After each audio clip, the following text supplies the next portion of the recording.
Good afternoon, members of the media, fellow Guyanese.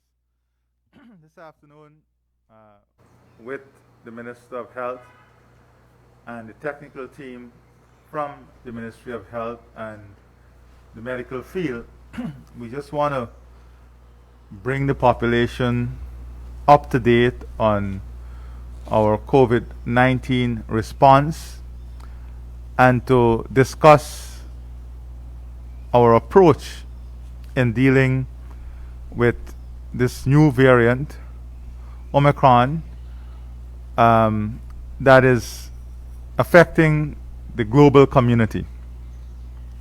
First of all, it is important for us in the population and in the health system itself not to panic based on what we know. We know, based on the scientific evidence and the experience we're seeing throughout the world, that this variant is a super spreader and that it is easily transmissible. So, no doubt, given those circumstances, we expect that there will be a greater degree of transmission.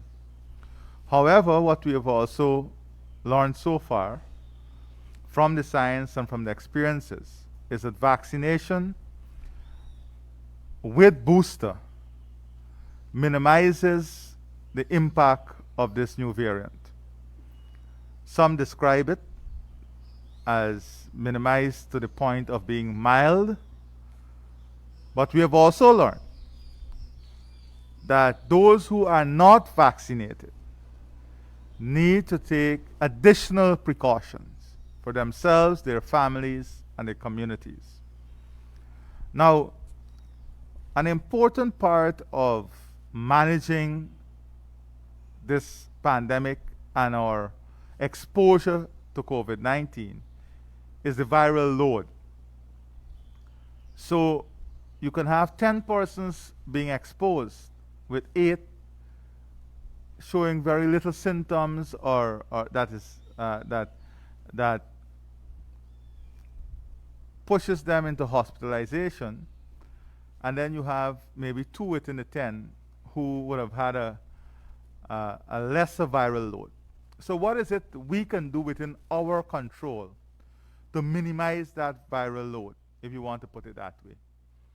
And all the studies scientifically, everything that is available to us shows that there is only one thing that we can do, whether you're vaccinated or not, and that is the wearing of masks when you're outside and in public areas, especially for those who are not vaccinated. Now, for those who are not vaccinated, we want you to get vaccinated. But it is even more critical that whilst you're still making up your mind as to whether you're going to get vaccinated, that you adhere to a self-imposition of mandatory mask wearing to minimize the viral load or your exposure. As I said, there are some exogenous factors that we don't have control of. We don't have control over the variants and how the variant will operate. But we have control over our own actions. So, up to when I checked, although we have high positivity ratio now, more people testing positive, when you look at the translated effect in terms of hospitalization, we do not have that steep increase in hospitalization. Now, you know how dynamic the environment is. This can change overnight. This can change as time progresses. This can change if more unvaccinated people are affected, because they will have a greater impact than those who are vaccinated with a booster. So there are these variables that we have to look at. In the ICU, for example, at Ocean View up to this morning, we had 5 persons. As of yesterday, we had 8. 8 as of yesterday. We have 5 today. Now, so what are we doing as a government? Now, Dr. Anthony and the technical team are going to go into the technical issues. But I just want to assure the Guyanese population that we're focused on a few things. Keeping the public service functional so that we can deliver public service and public goods. And also managing our health facilities and our health personnel who are critical in this phase, because what we have seen throughout the world is one of the major difficulties with the new variant, Omicron, is the impact it is having on the healthcare delivery system. That is doctors, nurses, medical personnel, lab technicians, they are testing positive. And as a result of that, many of them would have to go into quarantine. So it is having an impact on the delivery of healthcare. So that is one aspect of what we have to manage very carefully. We're already seeing more health professionals, health practitioners testing positive. But we are managing that situation up to this morning. We still remain in a situation where it's manageable. What we have seen in some jurisdictions is a reduction of the quarantine time to 5 days. And that is to mitigate against these similar impact that I'm talking about. Now, based on the scientific evidence that has been presented so far, and our local technical advice, this is not a direction we wish to go in at this point in time. But as the trend continues, we will have continuous assessment in the way we manage the environment. So I want the population to understand that what we are faced with is what the entire global community is faced with. This morning I spoke to a number of prime ministers in the region, and the report is the same. There's greater positive results among the population, but all the focus is on managing the healthcare system, ensuring that our facilities are there, ensuring that our health personnel are protected to the extent that the healthcare system remains functional and we don't have difficulties. So I thought it was necessary today. I've received many calls also to have the team address this new variant and how we are approaching it so as to avoid any panic. One of the things also that we have to consider, that I've asked Dr. Anthony to consider with the technical team, is the testing. So for example, yesterday we saw a large number of persons turning up to be tested.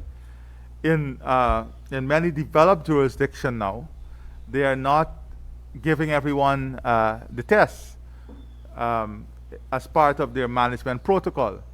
And they're encouraging home tests now, the use of home kits as part of their response agenda. And this is something we have to look at also. Rather than having long lines for PCR, whether we are going to go into a direction where we have the home kits being used more effectively. And you know, the reliability of the home kits has also improved tremendously through the life cycle of this pandemic so far. Now, what the future holds. We have to be very clear. We don't control the mutation or how the mutation affects countries and ourselves here. We are already hearing about a new mutation in France that the ministry is tracking.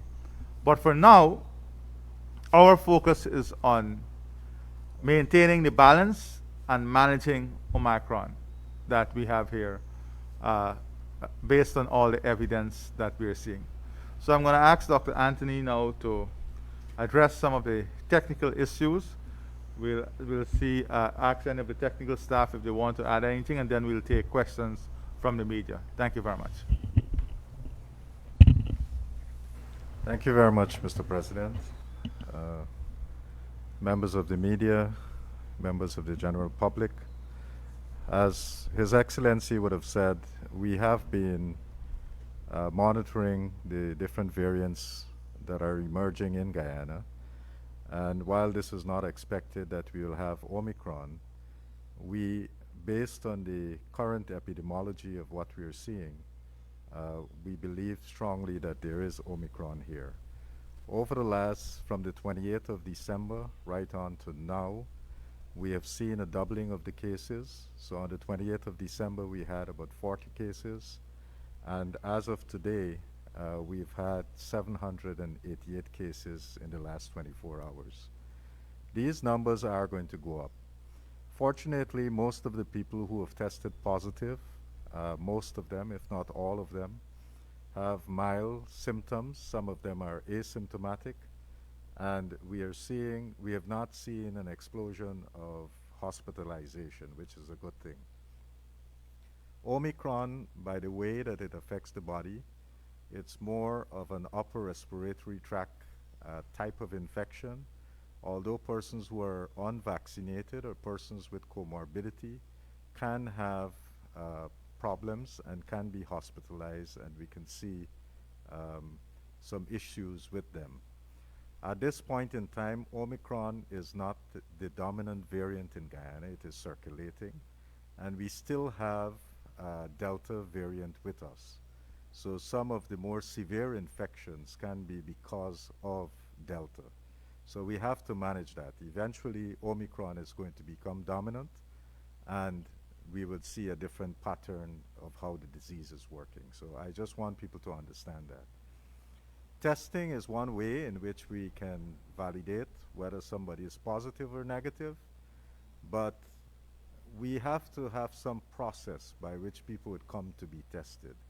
Over the last 2 days, we have seen a rush to all the testing facility, and not because you have or you think you have been exposed that you're going to come to be tested. Even if you have been exposed, it would take at least 4 to 5 days before that test shows that you are positive. There is that window period. So I think people to understand that if you were exposed and you come immediately to be tested, the test is going to show that you're negative. You have to wait a couple days before you get tested. And during those days, that's what we call quarantine. You need to be in quarantine so that you're not affecting anybody. And once you test negative, you should come back to work. So that's something that I think a lot of people need to understand. So we are monitoring it. We have testing capacity. I think a lot of people were asking whether or not we will be able to do the amount of tests that is required. At the National Public Health Reference Lab, we have a capacity to do at a minimum 2,000 tests in a 24 hours. That's PCR tests. We also have in all our regional hospitals capability of testing. And in addition to that, we have antigen tests that are available. And with those antigen tests, you get back your results within a 15 to 20 minutes period. So we have the capability, and in our hospitals, we have prepared just in case if we have to hospitalize people, that we have the capacity to hospitalize. At the Ocean View Hospital, we have capabilities of hosting 195 patients. Right now, we have 36 patients in the hospital, with 5 of those patients in the ICU. So we still have a lot of capabilities there. And in all of our regional hospitals, we have built capacity to be able to manage COVID-19 patients. So we have the capacity, and our staff, they're working and they're prepared. They have worked over the last a year and several months managing COVID patients, so they have the experience and know-how to do this. And we feel very capable that we'll be able to manage this particular spike that we're seeing. So I'll stop there.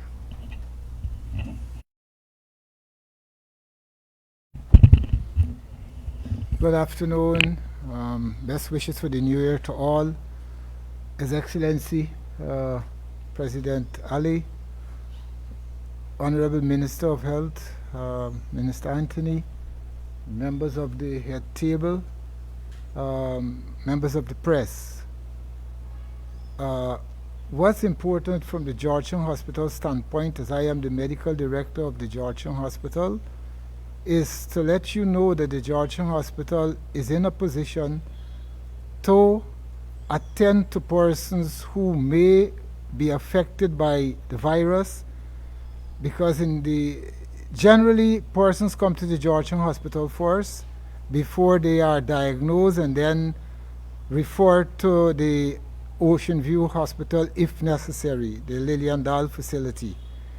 Now, you must have known that the virus does not only affect the man on the street.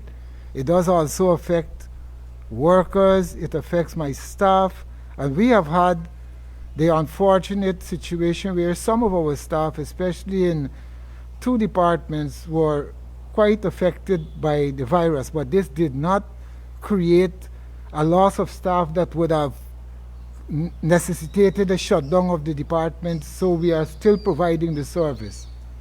But like Minister and President has said, it's the responsibility of all of us to understand that we need to take the necessary measures to be certain that we curtail the spread of the virus. From the inception of the virus coming to Guyana, there were rules and protocols that were established and the population were asked to follow. At this time, it's even more important that you follow those rules, because you can see my staff who have been following the rules, some of them have also gotten infected, and it's important.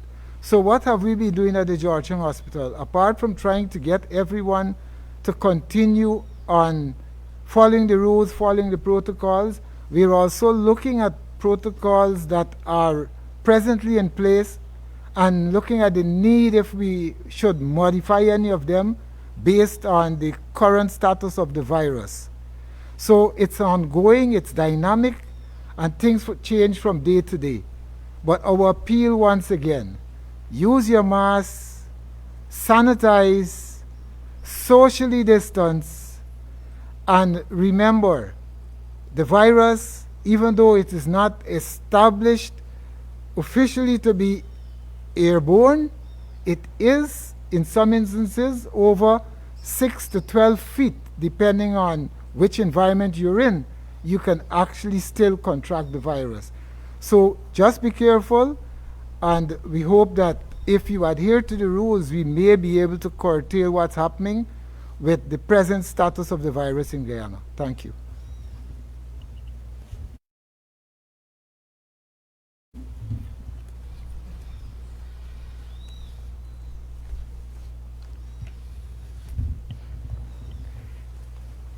Good afternoon. All protocols having been established already. At the Ocean View facility, we have been preparing for all COVID-19 positive patients and as well as the transition patients. Now, we have actually increased the amount of oxygenation possibilities that we have at the facility, and we are 98.9% finished with ensuring that we have piped oxygen in every single room. That means that we have oxygen in the ICU, we have oxygen on the 3rd floor, the 2nd floor, the maternity wing, the pediatric wing, the theater. Basically, we have 2 rooms just to finish off. And we continue preparing for Omicron and any possible variant that we can have for COVID-19. While we are continuing to improve on our services, we also want to reiterate that the most important thing is your part, the part that our country folks have to play. We need to ensure that we're wearing our masks correctly, as Dr. Jeffrey said, but it's not just saying that you're wearing a mask. It has to cover your nose, it has to cover your chin. And I know that we're still in this season of somehow being jolly, but we still do need to adhere to all of the COVID-19 guidelines that are being sent out to us, particularly the no gathering. Now, even though we have been asking for no gathering, I know that during this season we have seen a lot of activities that entailed people gathering, partying, not wearing a mask, and basically not following the COVID-19 guidelines. So we all have a part to play. Yes, we are preparing, and yes, we are prepared to see any COVID-19 positive patient, but not forgetting to wear your mask, wear it correctly, wash your hands, sanitize your hands, and stay as far as possible. Thank you.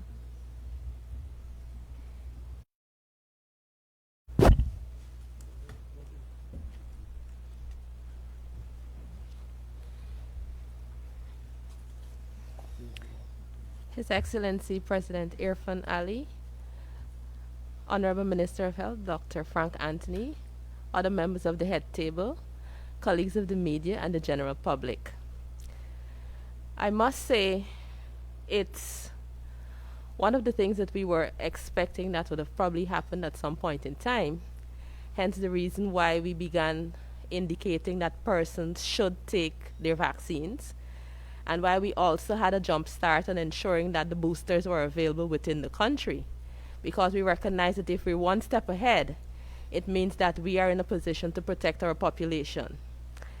Even though at this point in time we have 20% of our adult population unvaccinated with not even one dose, and a 60% of the 12 to 17 still unvaccinated with any vaccine, we are making the special appeal again to everyone who is eligible.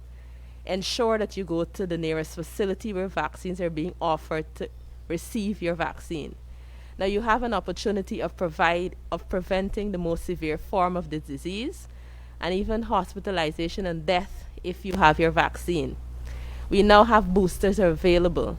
As long as you've completed the period that is required to get a booster, come and take a booster. We're currently revising based on the evidence that's provided to see if we can shorten the time between your last dose and the booster. That information will be provided as soon as we're completed this task. Now what we have before us is something that we can still in some way contain if we take the right measures. Vaccines are available in the country for every eligible person, and we're also making a special appeal to parents.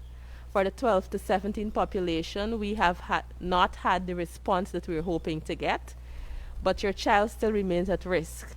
And I don't think that even though it appears as though it does not affect this population, you should not take the chance. If you look at the data that is being presented, we're having effects beyond the time of when the person recovers. We're having long COVID showing up in the pediatric population. Now this is going to be yet another thing that we have to battle with if we do not make that decision to ensure that our children are vaccinated and that we are vaccinated. All of the staff remains committed to ensuring that the population is safe, and so we continue to appeal to everyone, get your vaccine, get your booster if you meet the age. If you have a relative that requires booster that is at home, ensure that you provide us with that information so that we can visit, because we have a mobile team that goes to do outreaches. For the communities that are even far away, we are still providing services in being able to visit your community so that you can receive your vaccines. We stand committed with the government, and we stand committed with those who have a real interest in ensuring that the population remains safe. Thank you.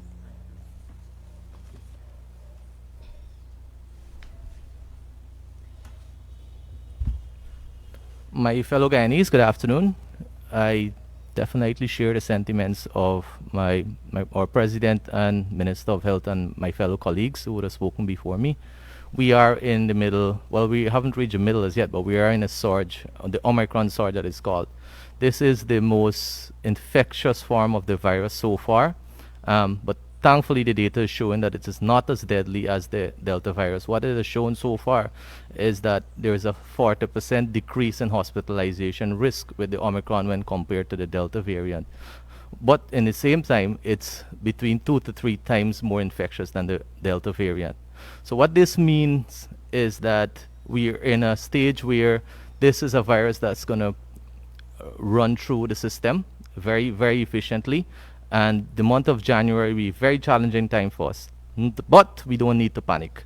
We have 2 years of experience behind us managing COVID-19 and the experience of being exposed to this virus. So what I would like to encourage members of the public to do is a few things. First and foremost, what the data shows is those that are vaccinated and those that are boosted have a very high chance of not having symptoms, or if they do, having mild symptoms from the Omicron variant. The patients that do get exposed to the Omicron, the virus infects the upper respiratory tract quite a bit. So what the data is also showing is that the load, as Your Excellency would have said, the load of the virus that we get exposed to is very important. How do we decrease the amount of virus that gets into our airways?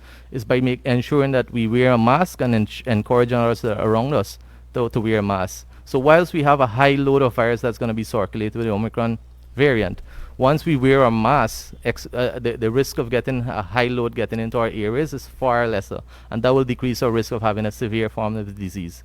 In addition to that, there are certain things you can do to prepare your immune system. So ensure you use your vitamins, especially your vitamin C, your D, and zinc. The data shows that those things help to keep your respiratory tract and your immune system strong. So during this month of January and February, ensure you eat foods that are high in those vitamins, or take your supplements to ensure you're prepared.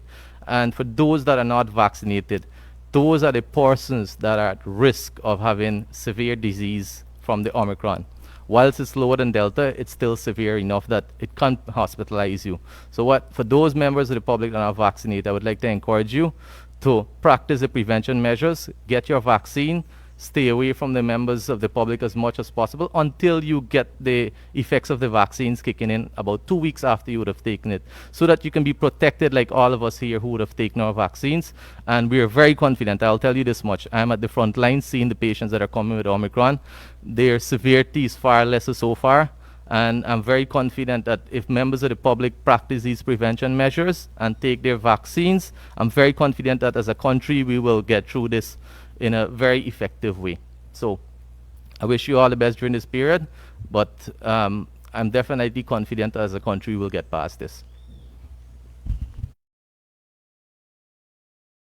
Thank you very much. So now we can take a few questions from members of the media. Suella, you'll coordinate this. Let's go. You can indicate by using your emoji.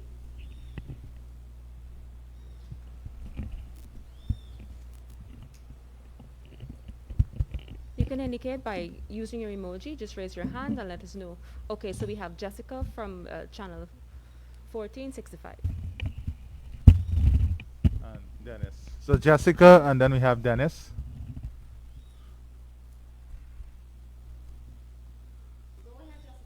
Hi, good day. My question was, with the expected arrival of teams and visitors for the ICC Under-19 World,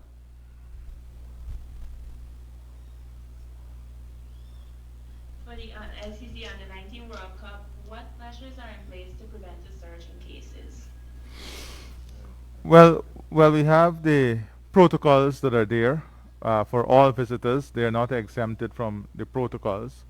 And there is an added layer for the World Cup that is headed by Dr. Haidar Khan. So for this tournament, there is an added layer of security, if you want to put it that way, in relation to the pandemic and our management of the pandemic. But I'll let Dr. Anthony expand on this for you.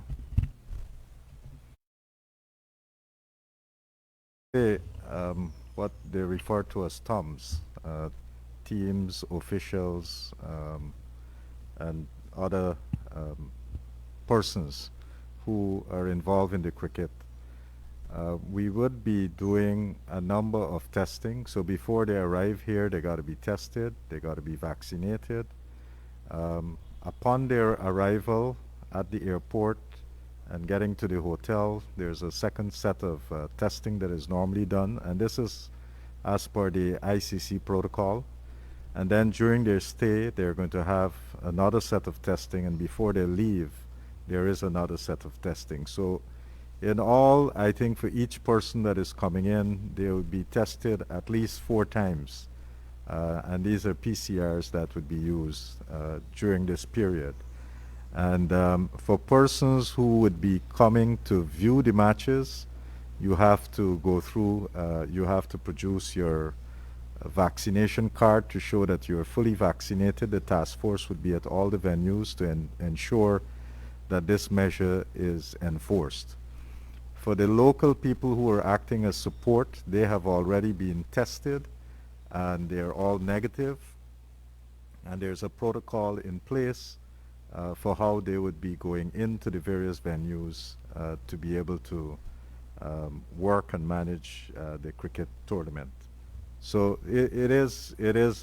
we have a very elaborate protocol in place. And also they're working on the bubble concept. So they're creating bubbles, and the bubble concept, which you're aware of, is in effect for this tournament also.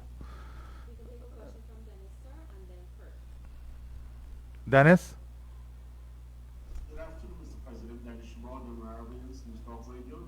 Mr. President, I just want to see if you can basically respond to a number of concerns being raised by the opposition. Essentially, the PNCR is saying that there is no epidemiological data to prove what type of variants are in Guyana. So my question to you is, how will we know this? And a number of testing sites have been closed. Is that true? And is there a shortage of test kits? And could you say quickly whether you have any detailed contingency plan to deal with schools? And as I have you, sir, if I can seize the moment, if you permit me, your initial reaction to Guyana's latest order fines, and do you see Guyana joining OPEC anytime soon? Thank you. Shahbad, on the second one, I'll have a specific press conference to deal with the whole industry. So let's focus on Omicron now. But of course, I'm very happy with every additional fine that Guyana make, because it adds to our total base, and it adds to our ability in advancing the prosperity of our population, and also improving our prospect of securing a prosperous future, even for future generation of Guyanese. Now, Dr. Anthony has addressed the issue of test sites and our testing capabilities.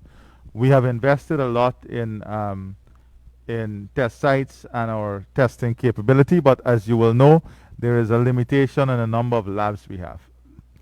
And so when you talk about testing, we have two types of testing. We have the PCR and we have the antigen.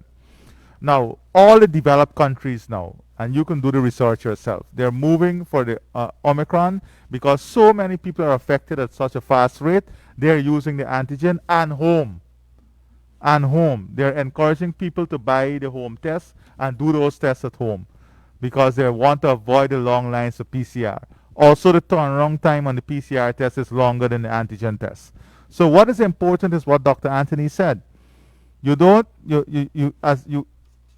see the results of the test showing up 5 days into when you were infected, for example, your forced exposure, when you have the symptoms. So you have persons who were around people, and because someone there tested positive, everybody went to test, even without having any symptoms. And you will have seen that in some cases, many of them tested negative. But 4 days after, then they started to have symptoms. And when they do the antigen test, then the test was positive. So it is the holistic management of this. As of now, from what all the health professionals and the minister would have communicated, we are in control. We have enough testing kits, we have enough capability, we have enough capacity to manage this situation. Now, the evidence. So you would know that you can do and Dr. Anthony will address the technical issues of this. You can do check the variant to make sure it has the mutation breakdown and so on as Omicron. And then you have the epidemiology evidence that points to exactly what we're talking about. It is that evidence and the traceability evidence that is pointing to the direction that there is a strong likelihood that Omicron is here. Very, very strong likelihood from everything. There's enough information on the variant itself to give you a determination whether it's here. You will hear from all the medical practitioners. They have concluded based on what is before them that it is here. Now, the other tests are being done, but we cannot wait on that. So we're operating based on the advice that it is here, and we're taking action based on that advice. We have always spoke about being proactive. Our vaccination program was one of the fastest in the developing world, and this here too. We're trying to be ahead of the game. Our boosters was among the first also. We started the booster program in the region. Among the first to start the booster program. We brought in the vaccines for children 12 to 17. We were pushing a hard education to parents to have them vaccinated. So in terms of schools, we have seen all the data so far, and most countries, almost all the countries, are saying we cannot close the schools. We cannot close the education system. They're keeping the schools open. They're doing the testing. They're taking the precautions. They're encouraging the wearing of masks. And the wearing of masks does not impact your health negatively. And I saw Dr. Anthony addressing this also. It actually improves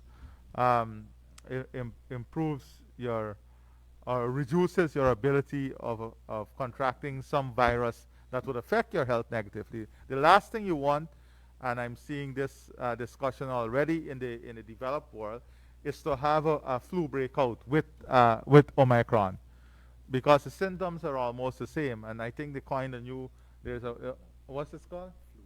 Flurona. So they're now speaking about flurona, and we live in an environment that this can become a challenge also. So it is many moving parts that has to be managed, and the best possible decision in a balanced way, seeking the balance, is what has to be pursued. And I'm going to ask Dr. Anthony to address it. The questions pertaining to whether we have Omicron or not, as I said, from the epidemiological evidence that we have, we do believe that it's Omicron, and that's because of its contagiousness, the amount of cases that we're seeing, the shortened time, the types of symptoms that people are having, the less hospitalization that we are witnessing. So there are all these features that we have observed using our collection of data, and because of that we can predict that that is what we have here. And when you plot this on a graph, you see the graph going up almost vertically, and that has happened with all the countries, and we are seeing that here. In addition to that, when you look around the Caribbean, Omicron is in almost all the Caribbean countries, and you're seeing similar trends in those countries as well. So it is something that is circulating in this part of the world, and we expect that it was going to be here, and we strongly believe that it is here based on the epidemiological data. Now, another way of determining whether you have it or not, with Omicron, one of the PCR tests that is normally done, it targets 3 specific areas of the virus, and one of the areas is called an S gene, and if you see an S gene drop off, it is a proxy indicator that it might be Omicron. You'll have, of course, to be sure, you have to confirm that with genetic sequencing, which we are also pursuing. But in the light of the epidemiological evidence and what we have seen with the S gene drop off, we are pretty sure that we have Omicron here. So that's not, I don't think that there's much debate there. In terms of the PNC saying that we don't have data to manage this epidemic, that's not true. We have every single day, we have a team of persons that meet. This include each one of the regional health officers and all the respective heads, whether of hospitals and persons dealing with testing, all the key players that are helping with the management of this disease. They meet every morning at 7:30. They go through all the data relating to COVID, And based on the information that we are getting, they strategize for the rest of the day and going into the near future. So we have been meeting, we have up-to-date data, we compile that on a daily basis. So we are very sure with what we are doing, and it's data-driven and it's science-driven. So I just want the public to understand that this is how we are approaching it. The President has mentioned about the test kits, and I spoke about that a little bit. So we have enough test kits, and in addition to what we do in the public sector, we also have a number of private facilities that are offering both PCR and antigen testing. In fact, we do have, I think, about 12 different private facilities that have been licensed to do additional testing. And just to show you how far we have come, at the beginning, or at least when we took over, this country had capability of probably doing about 5 tests, PCR tests, and that took about 7 to 8 hours to get that. We are now, as of last night, we did close to 2,600 tests. And out of that, we were able to detect 788 persons being positive. So it shows the capacity that we have. And, you know, we can expand that even further. So testing is not an issue, but we want people to make sure that not because you were in the presence of somebody who had COVID, that you immediately would come now for us to test you. The test is not going to show up. You have to wait a few days before we can actually know whether you're positive or not. So if people pace themselves and don't panic, we will be able to get through this, and we'll be able to know who really positive from who would not, and then take the necessary measures. But it all comes back to vaccination, it comes back to masking, and taking all those good public health measures that we need to take. I just want to add that when you talk about our management of COVID, I mean, and we are very concerned about every single death, but we have had tremendous response from the international community. We have had many organizations talking about us being a model on how we manage COVID-19 and how we struck the balance. Just imagine for a moment, we are 1 hour away from Trinidad. We share a border that you can cross in a minute with Brazil, and we share a border with Venezuela. And do the research on what is happening in those jurisdictions and where we are located, and then do the analysis as to how we have managed. And I think all of us as Guyanese should be very proud of the work that our frontline workers, the healthcare system, and the government and the private sector, the civil society working together in a national task force, the work we have done as a country to manage this to the point we are today. And that is why we are having this press conference, so that there is no panic in the system and people understand clearly what we are addressing and the proactive way in which we are addressing that. Kurt? Thank you, Kurt Campbell from the newsroom. My questions were asked by Dennis and answered already, but I just wanted some clarity on whether samples were sent for testing for the Omicron variant, and when are the results expected? So that process is ongoing, and it will take about a week. 2 weeks, and it takes about two weeks for that result to come back. Guyana Times, Ms. Manik Chan. Good afternoon, Tan Manakshan from the Guyana Times. Will you be able to say how many health workers in total are currently infected? And are they limited to the GPHC? And also, there was mention of 2 departments that were affected. Could you say which 2 departments are these? And regarding the home testing kits, seeing that government will be moving to, is exploring using these, will government be making these available?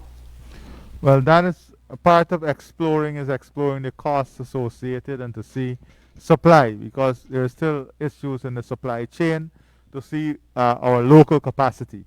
And that is what we are analyzing now in terms of the home testing. But definitely it is something that is being discussed, because we know, based on what we are reading and what is happening, that the need for testing would increase.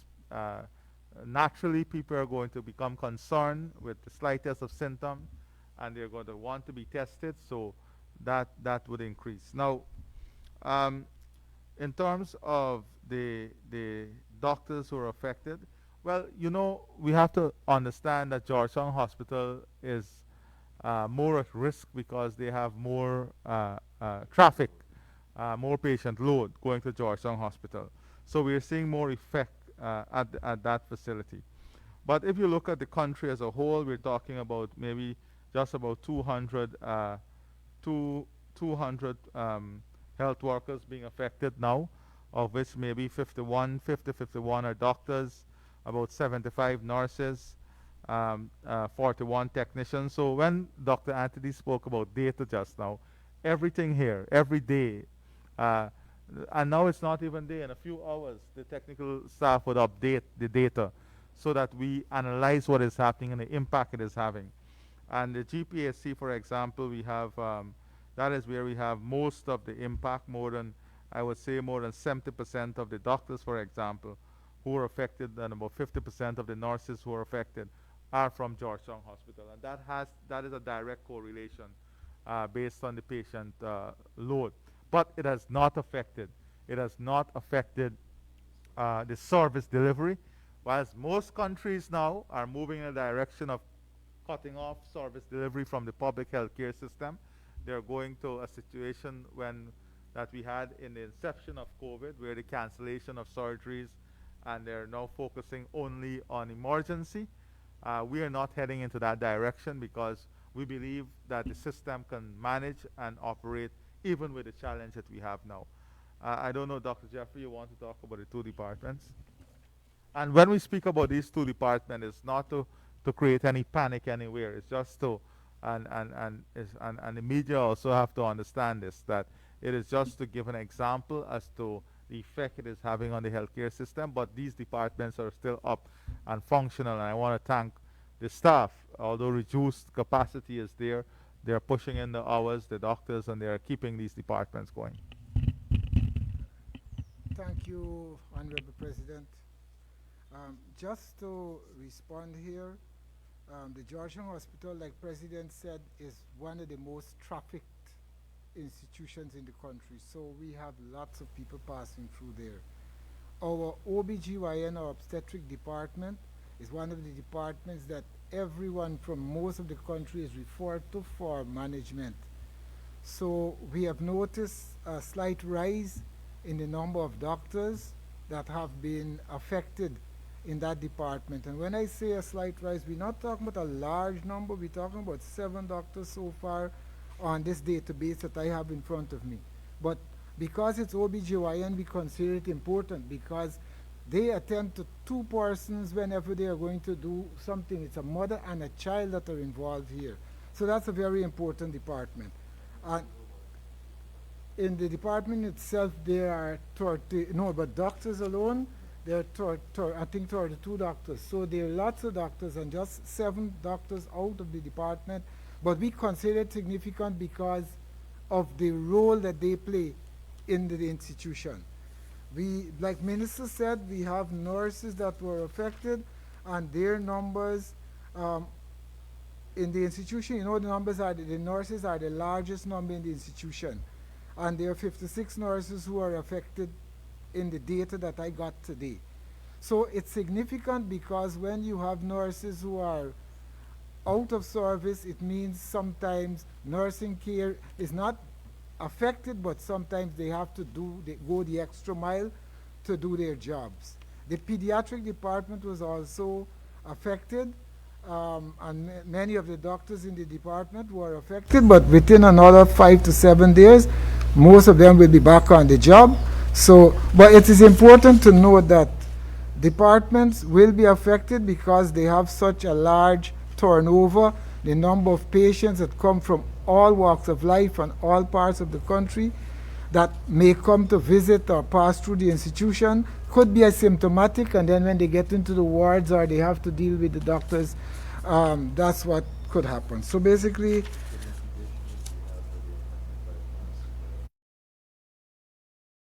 what we have been doing over the last few days is that we have been coming up with contingency plans and meetings. We had meetings initially with Minister of Health, and that was very early. As soon as he noticed that there was a rise in the number of patients, or the tendency to a rise in the number of patients, we had a meeting, and we've made decisions on the type of mask our staff will be wearing, the improvement in the screening process at the level of the gate, the visitation protocol, which unfortunately the population of this country, even though we try to say to them, the numbers of you that go to the hospital to visit your family can negatively impact on COVID-19. But we have fights at the gate and difficulty at the gate because people think that they're being restricted from going to see their family members. But in COVID times, the protocol says we permit one family member to visit so that we can reduce numbers, we can socially distance, we can keep the possibility of cross-contamination, from getting higher and higher. So, but people do not understand those things, and we end up with issues at the gate that sometimes even expose our staff more to cross-contamination, because when somebody gets heated and gets into an argument, they take off their mask so that their voice could be heard more, and their virus is also spread more. So it's important that the population assist us also. Understand that this is a time when you have to understand. We cannot permit more than one person to visit a family in the hospital, and when you go to the hospital, be honest. Because you come to the hospital, you say you're going to one place and then you go to another place, or you say you're visiting one person and then you're visiting the entire hospital. So we need to be honest, we need to assist us so that we can get control of this situation.